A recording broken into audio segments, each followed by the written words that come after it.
Hey, what's good? It's me, Lex, back at you with another kind of system agnostic video between the two second edition games this time.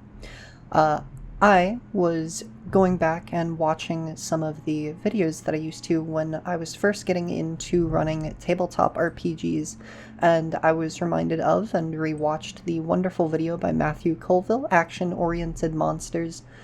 It's focused specifically on D&D 5th edition, but it's some really great advice for basically any system. And I wanted to, I found myself more so, recreating the Onkeg from his video in Pathfinder 2nd edition, and figured that doing a video on it would be an interesting and fun experience for everyone. So, I have tossed together the party. I have Mashri, the Minotaur Alchemist. I have gone over Mashri's build in a prior video, as well as with Pilot and Rot. Pilot is a Ratfolk monk who uses Mashri's Drakeheart mutagens to get very high armor class. And Rot is a druid who focuses mostly on utility casting, some heals, and being able to get into melee and use athletics with the Wooden Fists spell for reach, grapple. And then the new character here is Tanneman.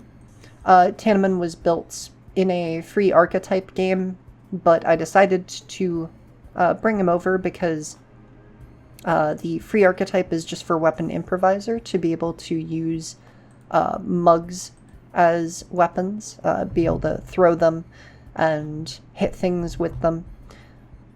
But Tanneman is a Tanuki swashbuckler with goading feint, which makes it so that when you feint something, you can, rather than making it off guard to you, make it take penalties when it attacks you. Brandishing draw, which is quick draw, but you can use finishers instead of just strikes with the weapon you draw. And Flying Blade, which allows you to apply your precise strike damage and use finishers with thrown weapons as long as you're within the first thrown range increment, and it's either agile or finesse. Tanneman also has some social skills and the 3 Tanuki feats: Everyday Form, Tea Kettle Form, and Statue Form, allowing him to transform into a variety of different shapes. I actually have some token automation for when Tanneman goes into his Everyday Form, where it changes the token like so, but that won't be important for the purposes of this demonstration. What will be is the creature stat block here for the Onkeg. In Matthew Colville's video, he tries to go over giving creatures various attacks, at least one of them ranged, giving them multiple ways to interact once per round, like a legendary action for D&D 5th edition, and then unique abilities that make them stand out, which is something that translates quite well to Pathfinder 2nd edition.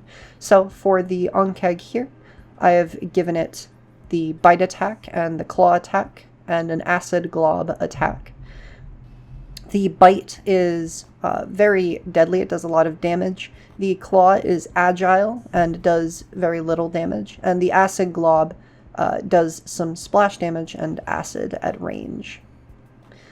The Onkeg has improved knockdown with its claw, so whenever it hits with its claw attack, it can, as a free action, attempt to trip the creature that it hit without suffering or incrementing the multiple attack penalty. It has the acidic blood free action, which was one of the features that Matthew Colville created in his video, where the first time a creature deals physical damage to the burrower, if they are within 10 feet of it, the acid sprays out, dealing 4d6 with a reflex save, and then the creature learns how to move or hit the Onkeg so that the acid does not spray on them. As well, this is something that I like to do with creatures in general in Pathfinder, so now I'm adding on a little bit with some of my own advice here. Whenever someone identifies the Ankeg with recall knowledge, I give them bonuses to certain things. So if a creature identifies the Burrower with recall knowledge or knows about this ability, so if Tanneman were to get sprayed or succeed on a recall knowledge, he could then spend an action pointing out this feature to all creatures that can hear them, and all of those creatures get to treat their degree of success on this ability 1 higher. Death Throes is the closing feature that Matthew Colville gave his Burrower. Makes it so that when it is reduced to 0 hit points, all creatures in a 20-foot emanation take a large quantity of acid damage with a reflex save. And this has the same thing as the acidic blood, where if someone knows that this feature is here, they get to treat their degree of success as 1 better. The acid glob reaction is the feature that Matthew Colville created to try and shut down movement. As a reaction, when a creature uses a move action or moves between squares within the burrower's first range increment, it makes an acid glob attack. On a hit, the creature takes 4 persistent acid damage and suffers a 15-foot circumstance penalty to speed as long as the damage persists, rather than the strike's normal effects. The Sweep Chomp ability is the Sweep Bite, or Claw Bite ability that Matthew Colville came up with, where the burrower for 2 actions will make 2 claw attacks against different creatures, each with a -2 penalty, and then it may take a bite attack against a single creature knocked prone by this ability, so that would be specifically by the improved knockdown with the claw attack. And the bite has a -4 penalty. These strikes made as part of Sweep Chomp do not suffer from the multiple attack penalty, but incremented as normal. Hooked Claws, another 2-action ability, allows the burrower to strike 3 times with its claw attack at a range of 10 feet. But notably, this will suffer the multiple attack penalty, so it'll be an 18, 14, and then 10. Into the Earth, then, is one of its villain actions, as he described, where these are kind of the 3 actions it'll take over the course of a combat at the end of another creature's turn. The first one is Into the Earth. When an enemy's turn ends, as a free action, the burrower can dive down below, engaging on its own terms. It burrows twice, leaving an opening behind it and creating an arena that favors it. And then it cannot use this ability again for the rest of the encounter. On the second round, it can do Pull Underground. When an enemy's turn ends, the burrower can burrow once, leaving an opening behind it, then grapple an enemy in a square above it through solid terrain and within its reach. If the grapple is successful, the creature is pulled through the ground into the nearest open adjacent space, leaving no opening. And this only goes on cooldown when the burrower successfully pulls someone through the ground. But can still only be used once per round. And then finally, Acid Ejection. This is the 3rd ability that Matthew Colville had, where towards the end of the fight, the burrower would kind of shake and fling acid all over. And that's exactly how this is as well. If the burrower has taken physical damage once per encounter when an enemy's turn ends, it can shudder violently, and all creatures within a 30-foot emanation take a decent amount of acid damage with a reflex save. It then has all-around vision, so that it cannot be flanked, as in the video, dark vision, and tremor sense because it's going to be underground. A burrow speed of 25 feet, and a normal speed of 35 feet. It has resistance 5 to slashing because of its carapace kind of naturally being sloped and deflecting those attacks, but weakness 2 to bludgeoning and piercing, and a weakness of 5 to cold because that will kind of solidify the acid that it has for blood. It's also immune to acid. As for the statistics of this creature, this is something that I will give advice for specifically in Pathfinder 2nd Edition, and this should be applicable to Starfinder 2nd Edition as well. When I'm creating boss monsters, I like to use the statistics for a creature only 2 levels higher than the party, except for the health. And then I use abilities to push it up to the level that it should be as a boss. So for example, the Burrower here is a level 8 creature. It's going to be a party level +3 fight for this party of level 5 adventurers here. But all of its statistics are based off of a level 7 creature, except for its HP. For example, the AC that it has is, I believe, the high value for a level 7 creature. As is its initiative. I believe that's the moderate value for a level 7 creature, etc.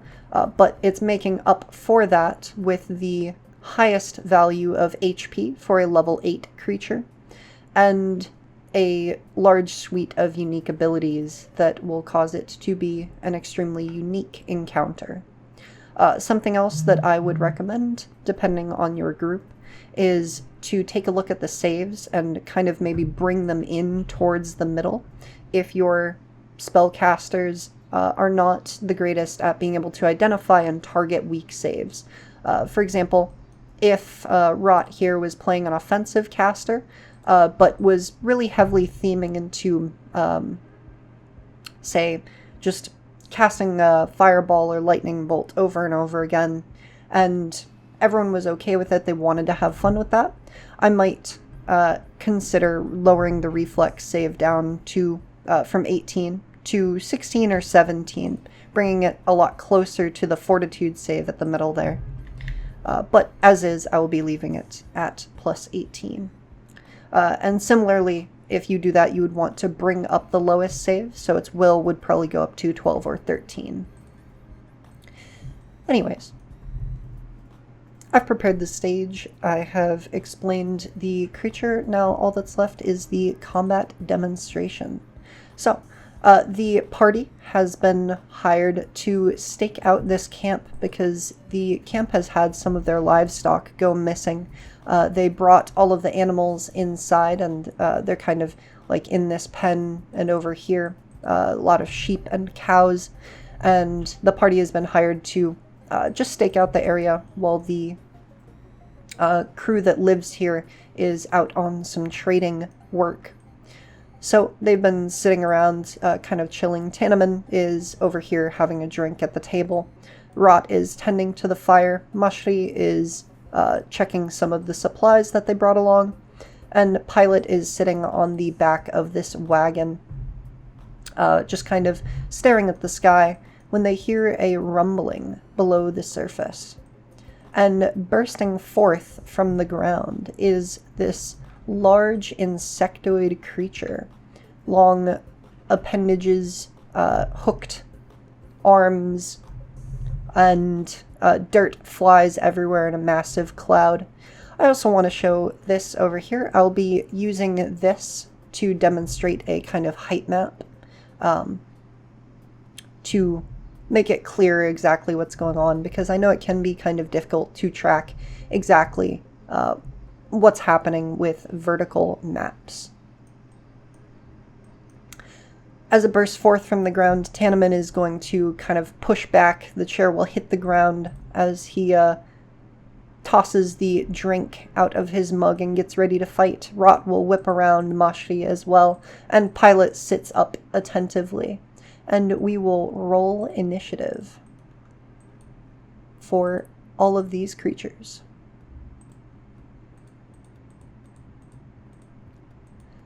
Alrighty, that's a very solid initiative order.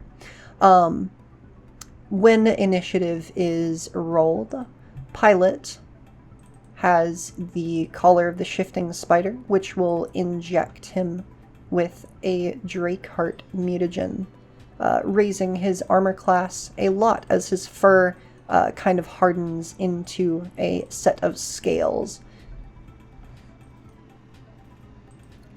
We'll begin this combat with the Burrower. On its first turn here, it's going to simply try to get some acid strikes out, hitting some of the creatures around it. It was coming from the east as it burst up, so I'm going to say it'll launch 3 globs of acid in this direction. The first one will be at Pilot, and will miss because of his very high AC. The second one will be at Mashri, although I should remember it deals splash damage, so even on a miss, Pilot will take a little bit of acid damage. The second glob will be launched at Mashri, who will take a very high roll of damage there and become bloodied. And then the third glob of acid flying at Rot will also hit because of a 19 on the die and do some very solid damage.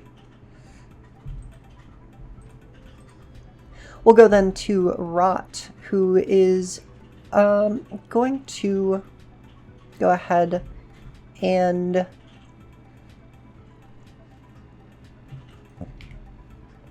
toss a curse onto the Burrower here.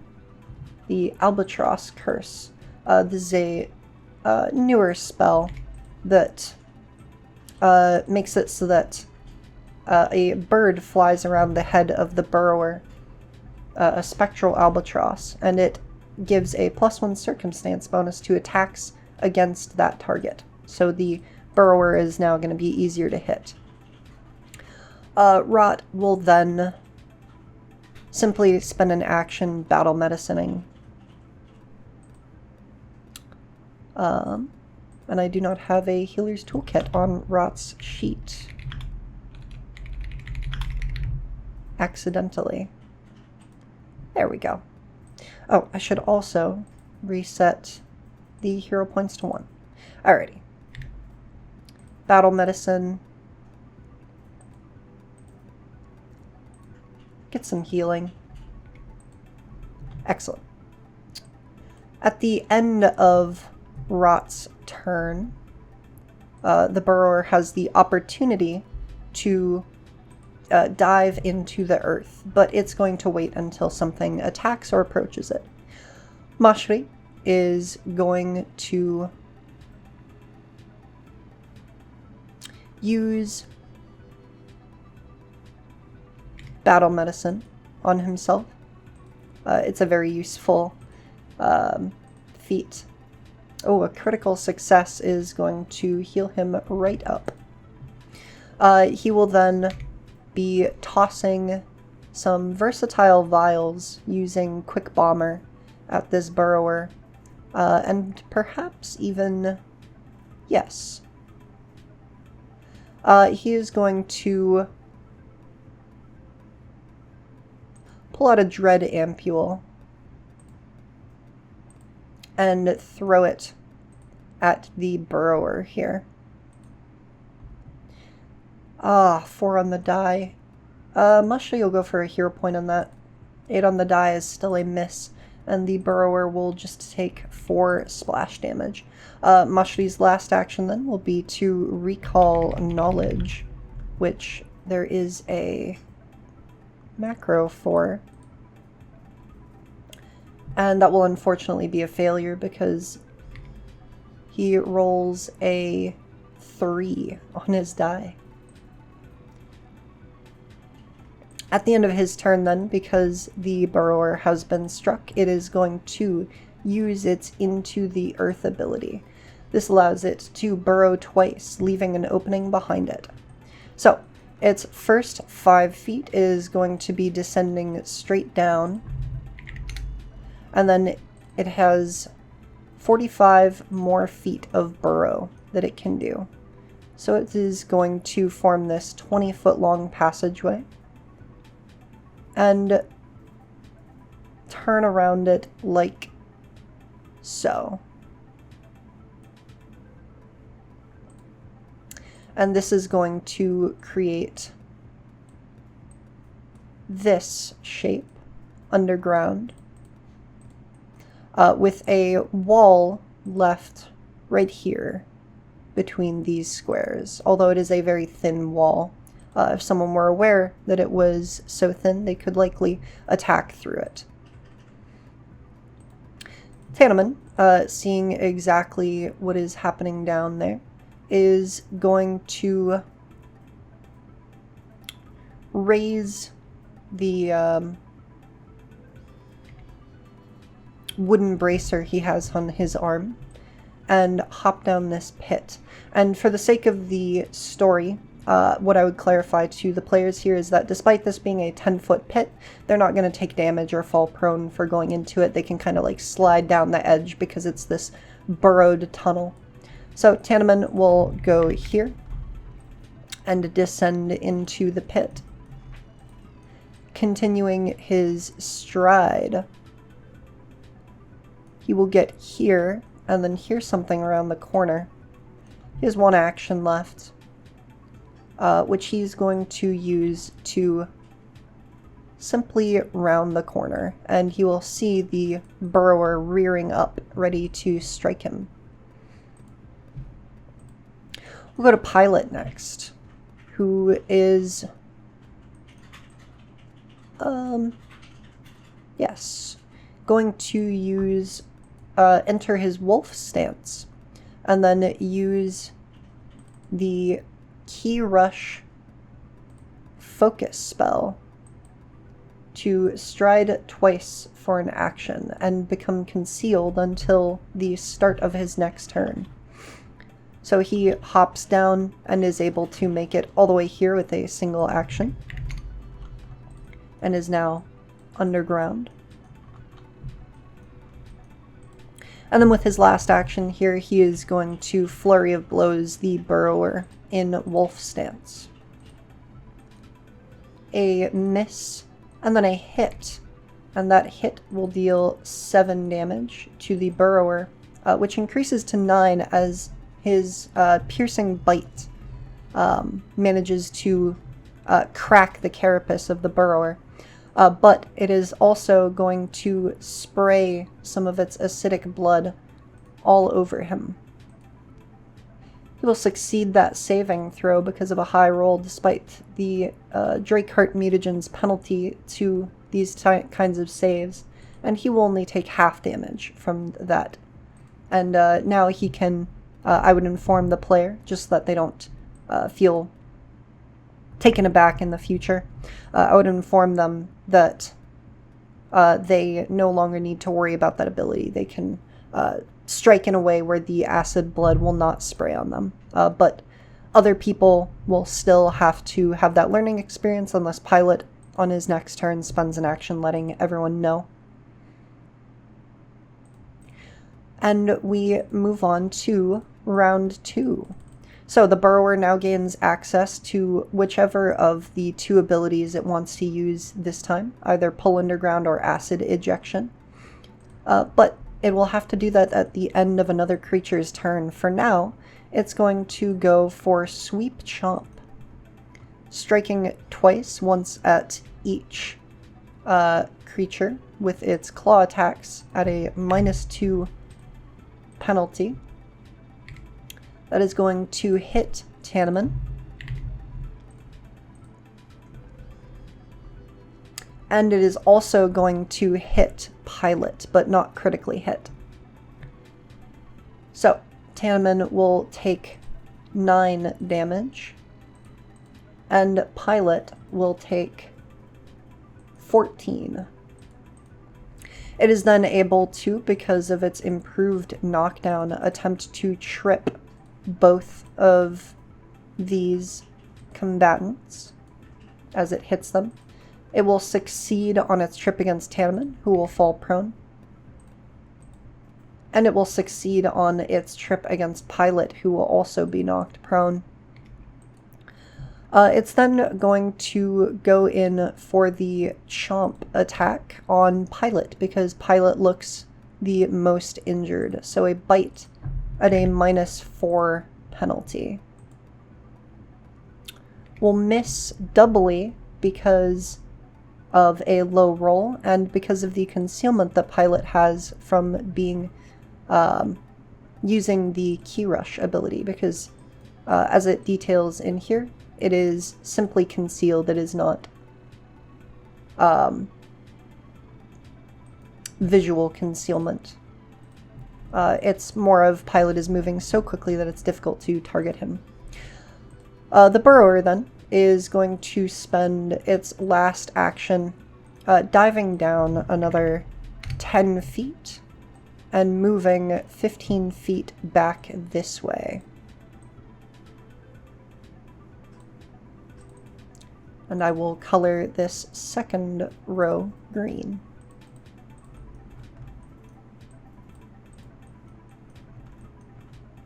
Alrighty. We're going to go to Rot, who does not have dark vision. Neither does Tanneman, actually. Rot is going to cast Tremor Sense, gaining the ability to sense creatures within 30 feet through walls, and then we'll stride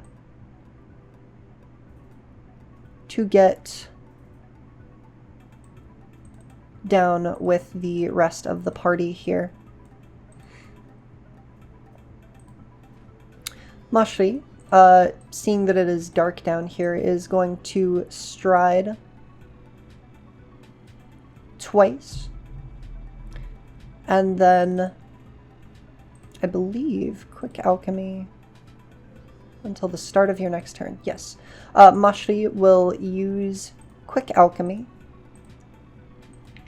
to create a moderate dark vision elixir, which he does not have the actions to administer, but will hold out to Tanneman. And shout out for Tanneman to take and use it. Tanneman will do so. With Mashri holding it out specifically, I'm going to say that Tanneman can ignore the blindness here and take the elixir with one action and drink it with the second. Being able to see down here is very helpful. And then Tanneman's third action will just be standing up. Pilot, being injured, is going to stand and I think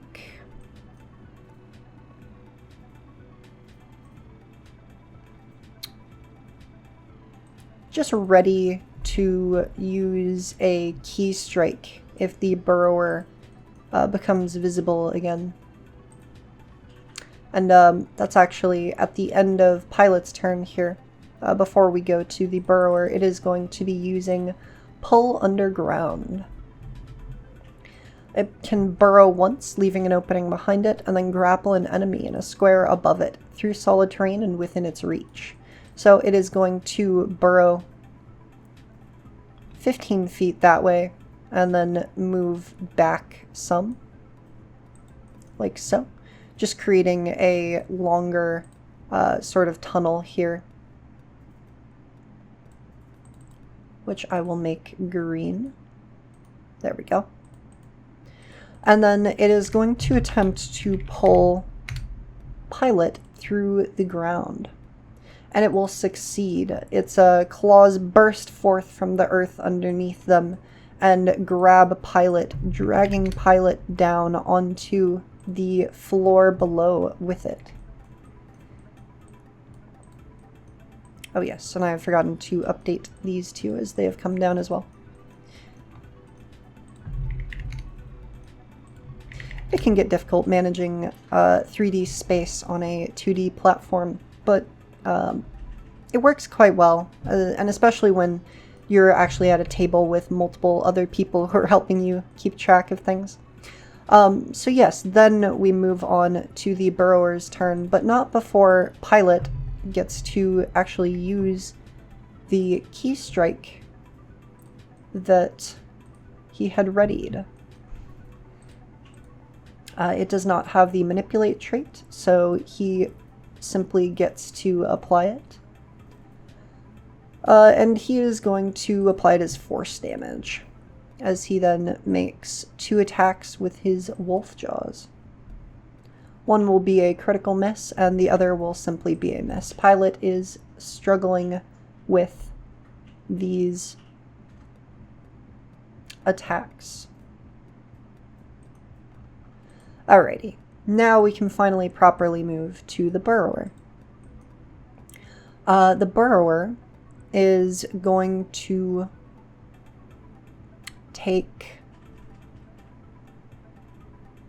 the Hooked Claws action, striking 3 times with its claws against Pilot here as it keeps him in, like kind of pinned down with one of them.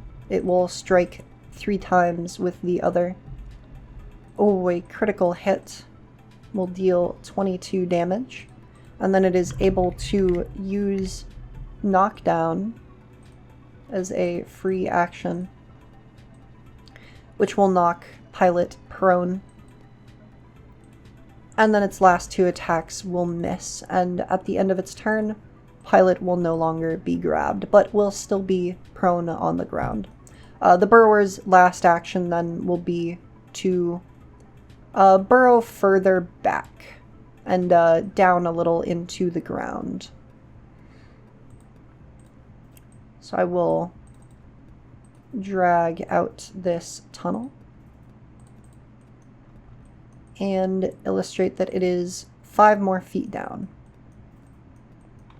as it begins to burrow further underground. Rot can feel the Burrower run away and also felt Pilot get injured, and so is going to run down and slide into this pit here. And seeing Pilot on the ground, will attempt to cast a 3rd rank heal on him. He will still be concealed because this tremor sense is only an imprecise sense.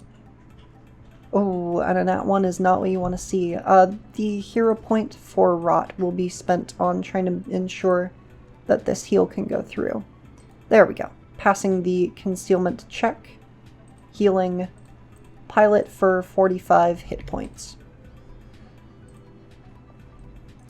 Mushri is going to come down as well, and we'll have to spend another action moving forward. And we'll spend his last action helping Pilot up as he runs past. Tanneman is tired of all of this and is going to begin to dart at the Burrower here. And as he is making this stride here, the Burrower is going to use its Acid Glob. It will hit Tanneman and so do 4 persistent acid damage, and he will suffer a large penalty to his speed as long as he is affected by that. Tanneman will spend another action getting up to it, and then will simply attempt a feint against it to try to... Oh man. Give it some penalties. Fortunately, because of bravado, Fortunately, because of bravado, Tanneman will still gain panache even though the feint attempt with his cup was a failure. And Tanneman will then take some persistent damage, which will stick around. Pilot is going to rush into the combat here. Oh yes, Pilot was already under the ground, and so only needs to move 1 time to get over here.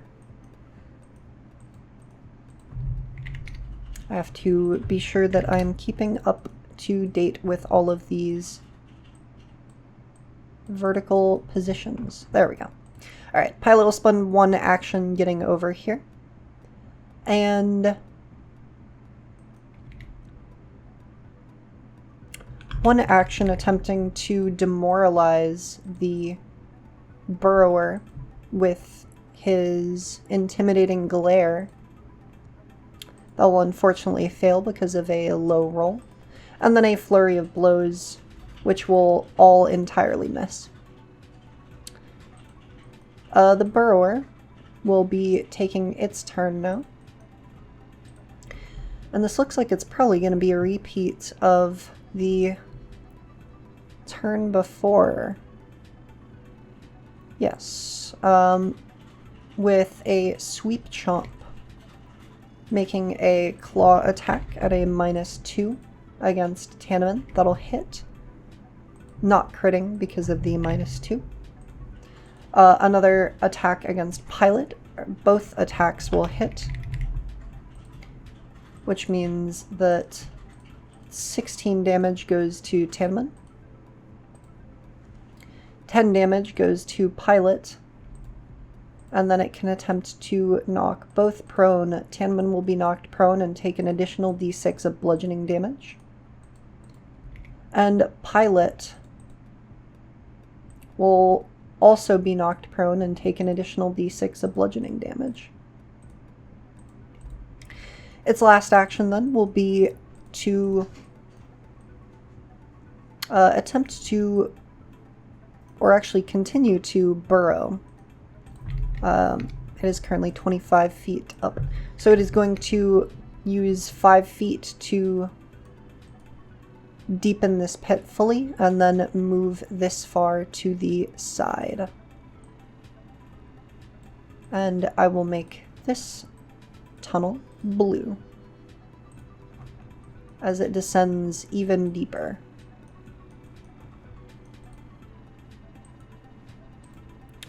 Alrighty.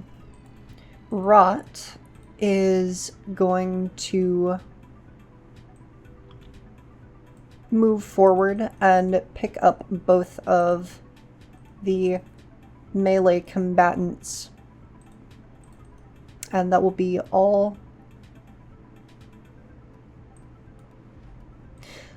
Mashri is going to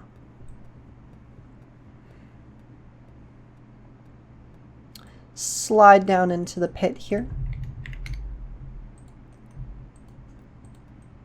Use Quick Alchemy to create... Well, use a Quick Bomber, actually, to draw a Dread Ampule and throw it at the Burrower here. That'll be a hit, and the Burrower will take 12 damage and become Frightened 1. Mashri's last action then is going to be to Battle Medicine Tanneman, because Mashri is 10 feet tall. He can still reach Tanneman up there with adjacent squares. So a Battle Medicine. Unfortunately, that will be a failure.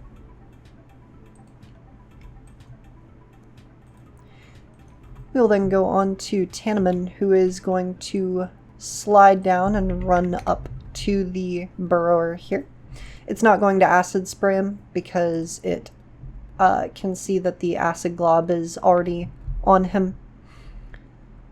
He is then going to attempt a confident finisher with his mug, which will hit and do 19 damage. Increased to 21 as the mug bludgeons through its hide. And then Tanneman will go for a feint, which will fail, but this will give him panache until the end of his next turn again.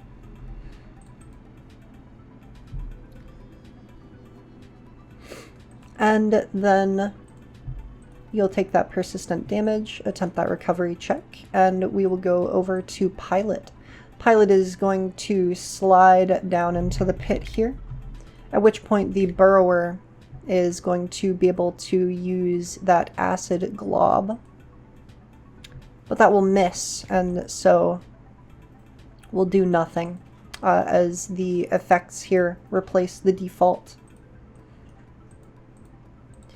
Pilot will continue that stride and make it all the way up here. We'll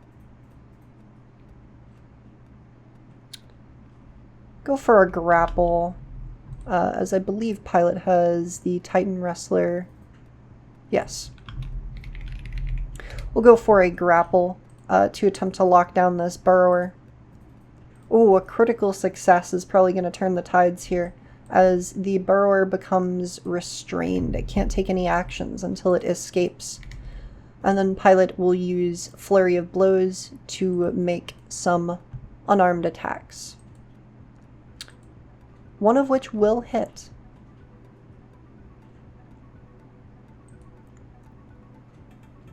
And the Burrower will take 17 damage, increased to 19 as the piercing jaws go through.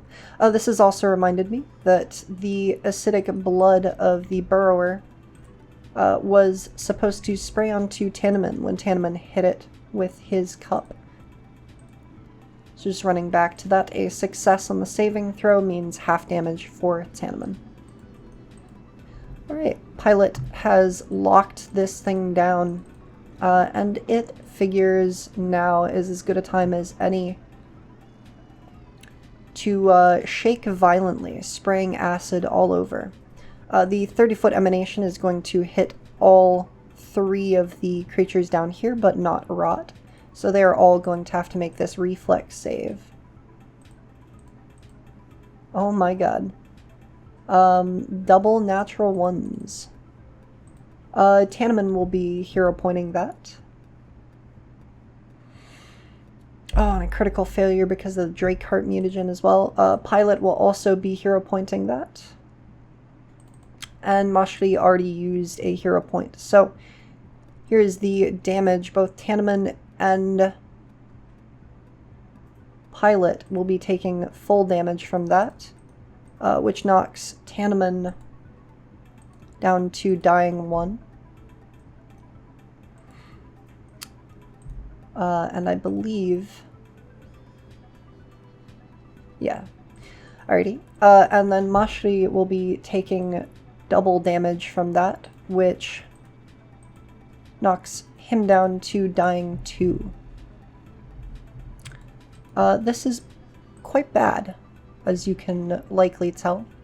The Burrower is going to have to escape this grapple. Will succeed, and then take a claw attack against Pilot here, as I've kind of reserved the bite as part of the sweep sweep bite combo. That should actually be at multiple attack penalty, which means that it is a failure. And then the Burrower is going to burrow around this corner here, leaving a wall like so. I will put down the template. There we go. Alrighty. At the end of its turn here, its frightened will go down. Rot does not like what she just felt deep below, 2 bodies hitting the floor. She is going to slide down into this pit and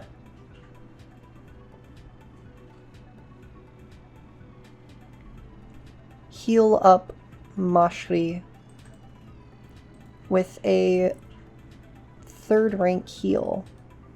The concealed check will pass, and Mashri will be healed for 37 hit points, returning him to consciousness. It will then be Mashri's turn, he is going to... Rot would have moved out of his way here as one whole stride action because the heal could be at range. Mashri will crawl, use quick alchemy to create an elixir of life, and use an action to administer it onto Tanneman here, who will heal for 19 hit points and be restored to consciousness. Although both of them will be wounded now. That will be Mashri's whole turn. Tanneman is going to stand round this corner very carefully, and then use Brandishing Draw to draw a mug, and then use a confident finisher on the Burrower, utilizing the Flying Blade feat to do it as a thrown attack.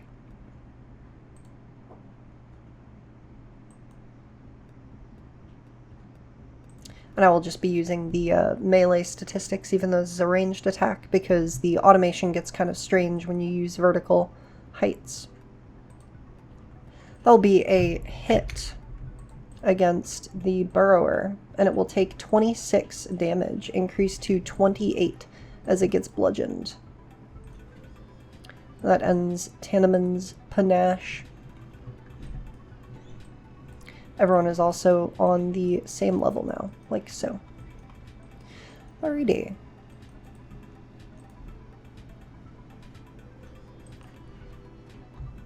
Tanneman will then take some damage and finally be able to kick that acid off of his leg.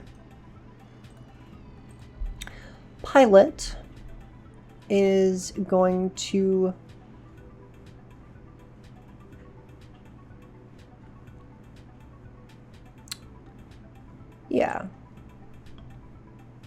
round the corner here, and the Burrower is going to attempt to spit some acid at him as he does so, and will succeed sticking some acid to Pilot's leg. And then Pilot will use one action to attempt to trip the Burrower, or, well, grapple it again to try and hold it in one place. That'll be a success, and Pilot will start holding on to it, and then we'll use his last action to Flurry of Blows it to get a couple of attacks off. But both will be critical misses because of low rolls on the dice. And Pilot will take some damage from the acid eating away at his leg. The Burrower here sees an opportunity to maybe knock down some people and will go for the Hooked Claws attack. It wants to knock down Pilot the most, and so we'll make that first attack against Pilot, critically hitting and dropping him to dying 2. Its next claw attack will be against Tanneman because it gets to increase its reach to 10 feet, and will hit and deal 16, knocking Tanneman down also to dying 2 because of his wounded condition. And then it does not have a line to a third target because of this wall. Actually, it can attack through the wall. So it's going to make that attack against Mashri, who will be off guard, although Mashri already is due to being prone. But Mashri will also have greater cover. And the greater cover will mean that Mashri will not get hit by that claw attack. The Burrower is then going to back up even further, going here and around the corner a little more. And I will dye all of that blue.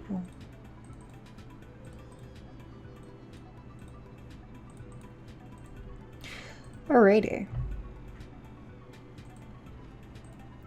Rot sees a good opportunity here to cast a 3-action heal spell.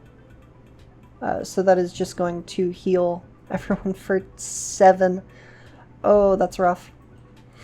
But 7 is better than nothing, as this wall exists here. As that will bring everyone back up to their feet, although Tanneman will be wounded 2 and Pilot will be wounded 1. Clearly something needs to change here. Just chasing this thing down into its own lair, though it has been brought down to bloodied, is not going to work out for the party. But they are going to push forward because they are, some might say, a little silly. Mashri is going to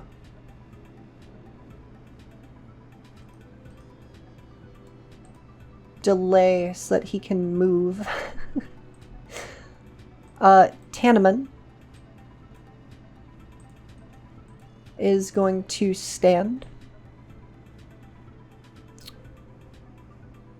Stride up to here. And then simply throw a mug at the Burrower. And that will hit. No, that will not. That will miss because the Burrower is not off guard.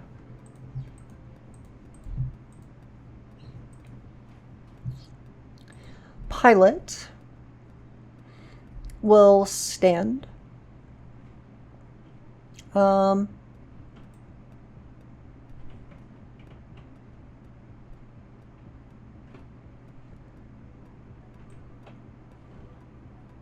Run up to the Burrower and use Flurry of Blows on it with his fist attack, hitting once for 6 damage, which is 8 with the weakness. And then we'll take some acid damage. Mashri now has a bit of an opening, and so we'll stride up to here. Oh wait, stand, stride up to here. And then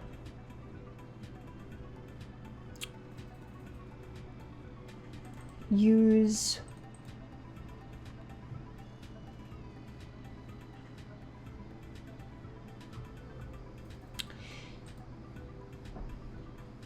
he created some frost vials at daily preparations as part of his usual equipment, so he is going to draw and throw one of them with Quick Bomber.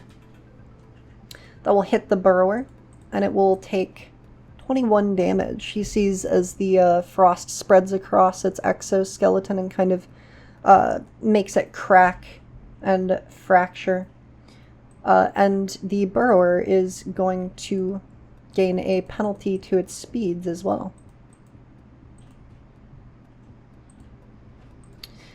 This Burrower, having been hit with frost, is going to burrow down 10 feet and across 15 feet as a single action here. Burrow again to get here and then back up in front of the party here. And then we'll make a bite attack against Mashri, having provoked the cold weakness made it very upset. 18 damage is going to come Mashri's way, which injures him pretty bad, but that will end its turn there. Oh, and it had a penalty to its speed, so its burrow speed was only 15 feet.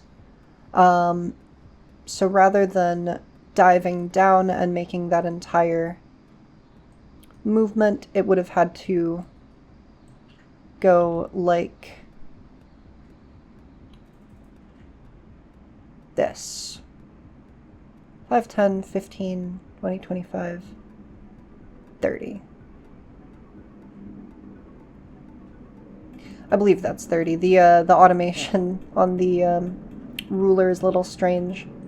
So yes, rather than diving down and coming back up, it is simply going to dig through the wall here, going around Pilot, and attack Mashri. Rot is going to, well, with only a good line of sight on Tanneman, or well, line of effect, not a lot of sight down here, a first rank heal for 2 actions is going to give him 12 hit points. And then a Jaws attack from Rot, or more specifically a Tusks attack from her half-orc tusks will miss.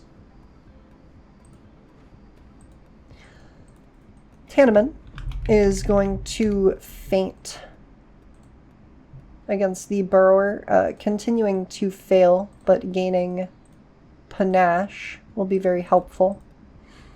Tanneman will raise up his... Oh no, we'll resituate his hold on his wooden bracer so that he can use it as a shield in coming rounds. And then we'll do a confident finisher against this Burrower. An unfortunate miss. But half of the precise strike, 4 damage, increased to 6 from the weakness, will still get through. Pilot is going to stride up to here and enter Wolf Stance again. And Flurry of Blows. Whoops. A 17 was a miss, and a 24 was also a miss.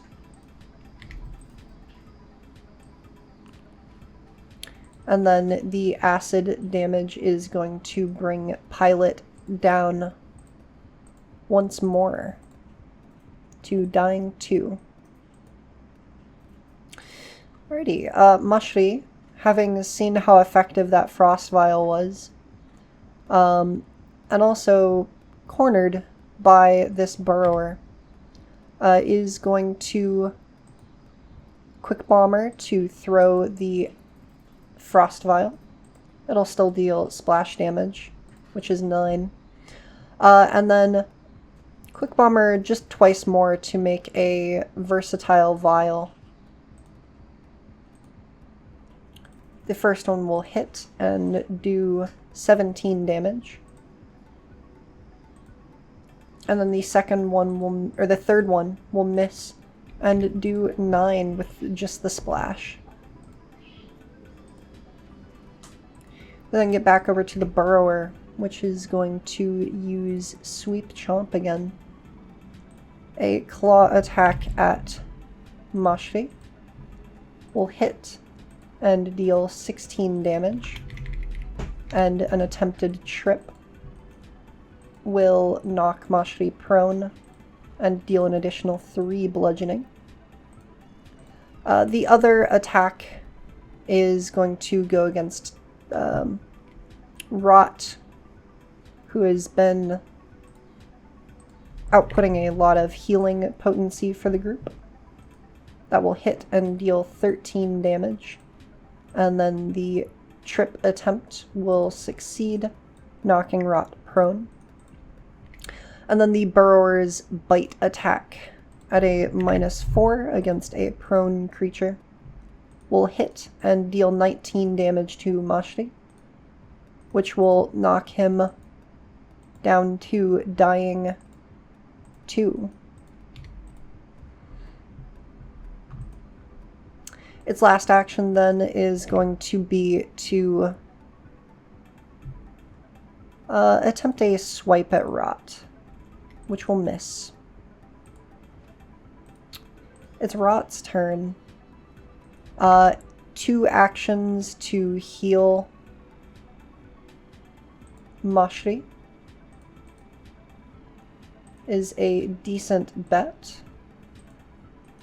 Due to the potency of hitting that cold weakness. Succeeding on the concealed check.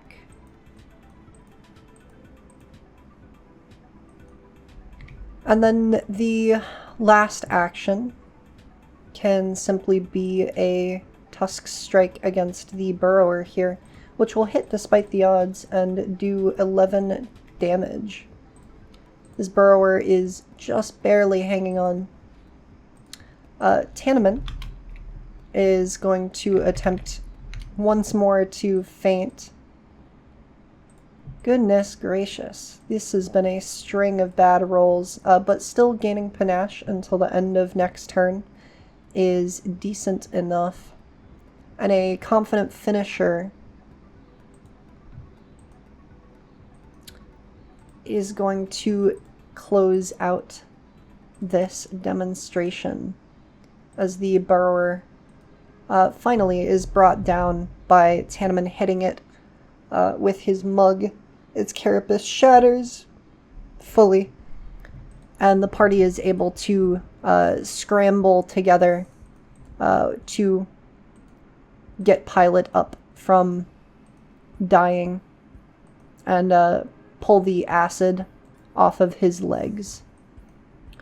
This long and complicated tunnel passageway that the party has gone through is left underneath this camp, and they use it to build an underground farm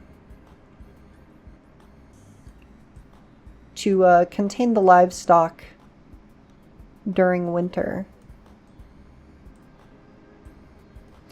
I am quickly drawing a path for the passageway here. Whoopsie. Alrighty. So the full path that the combat took was they began at this top layer here, went into this pit, looped around here where there was this wall, and into another pit, which came down here, extended about 40 feet, and then went down again into a large loop with this wall. With the camp successfully defended and the Burrower dead, they can study it a little bit more and find out that it was particularly dangerous member of its species, and are better prepared if they fight one in the future. So then, in the future, if you wanted to bring this creature back to kind of try to show how much stronger the party is, I would recommend removing its free actions, specifically the, as Matthew Colville would call them, the villain actions, into the earth, pull underground, and acid ejection, the things it can use once each. I would also recommend removing reactions if you're going to run multiple of something, although that is not needed. Oh yes, it's death throws. Alrighty, we're not quite out of it yet. Let's see if the party will survive that. All creatures in a 20-foot emanation take acid damage with a reflex save. Alrighty. And the damage. Double damage on Pilot for critically failing when he was already at dying 2 would have killed him. Pilot has a bad habit of dying in the demonstrations I do, I suppose. Tanneman got a success and will take only half damage, which he will hang on through. Mashri suffers a failure and will take 35 damage, which brings him down to dying 3. And then Rot succeeds and takes half damage and will not go unconscious. Between Tanneman and Rot, Mashri can be stabilized, and then they will mourn Pilot for the second combat demonstration that I believe I've used them in a row. But I hope this was a fun thing to see. If you haven't watched Matthew Colville's videos before and you are interested in learning how to run a game and create engaging boss fights, despite being primarily around D&D 5th edition, I believe it's very system agnostic advice, as I hope I was able to demonstrate here. This Burrower fight, despite killing someone, would likely be extremely memorable because of this long sequence of tunnels that the party had to go through, its ability to pull someone through the ground, the acidic blood that it let out, which Rot should have had to have made a save against the acidic blood when they hit it. A success for half damage. Alrighty. It was a very dangerous beast, but I hope I was able to touch on what exactly, particularly in Pathfinder, can make a boss monster engaging to fight. For example, despite having all-around vision and so not being able to be flanked, using lower level statistics, level +2 rather than +3 on its AC, meant that a lot of attacks were still going through and succeeding. But using a high HP value meant that the fight still went on for a very long time, and was able to be very exciting.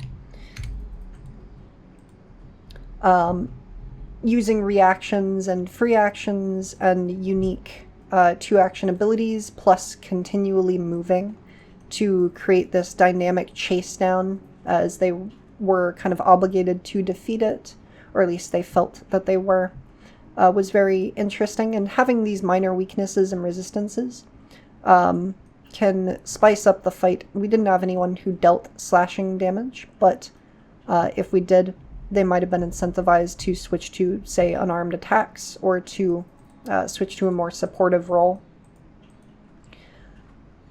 And I would really recommend tying in information to your fights as well, like I did with the acidic blood, being able to treat your degree of success as one better. If you identified the creature, could have saved Pilot from being killed from the death throes, as that critical failure would have only been a failure. And so Pilot's dying only would have gone to 3. So if they had been a little more prepared, then Pilot could have survived. But that's all from me. I hope you guys enjoyed this. I hope you learned something. I hope this helps enrich your own games. Like if you liked the video. Subscribe if you want to see more. I'll see you next time. See ya. See ya.